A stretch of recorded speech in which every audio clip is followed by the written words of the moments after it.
L'histoire de Pedro Ier de Portugal et d'Inès de Castro est une tragédie d'amour qui a traversé les âges et reste gravée dans la mémoire collective du Portugal. Elle commence dans un contexte politique tendu, où les alliances et les mariages sont utilisés pour consolider le pouvoir, bien plus que pour des raisons d'amour véritables.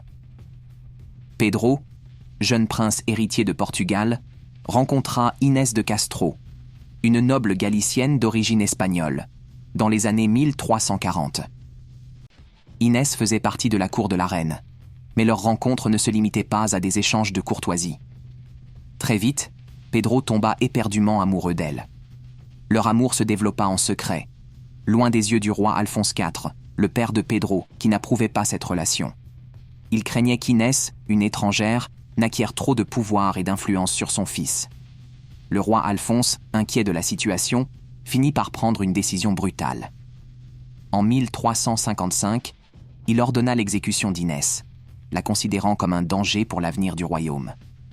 Pedro, profondément attaché à Inès, supplia son père de l'épargner, mais ses demandes furent ignorées. Inès fut assassinée de manière cruelle, et sa mort dévastait Pedro. Il n'arriva pas à accepter cette perte et vivait dans un état de chagrin profond. Lorsque Pedro monta sur le trône en 1357, après la mort de son père, il jura de venger Inès.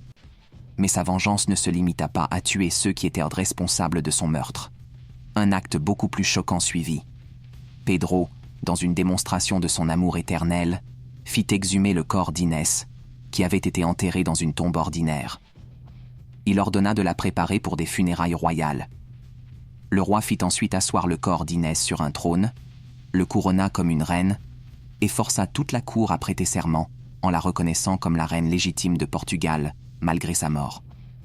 On raconte même que Pedro demanda à ses courtisans de l'embrasser en signe de respect et d'allégeance, comme s'il s'agissait d'une reine vivante.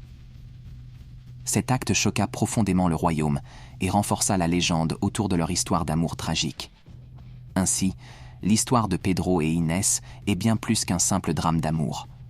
C'est l'histoire d'une passion inextinguible qui, même face à la mort, persiste et défie toutes les lois. Leur amour est devenu un symbole dans la culture portugaise, un amour si fort qu'il a survécu à la séparation physique par la mort, et qui, même après des siècles, continue de toucher les cœurs.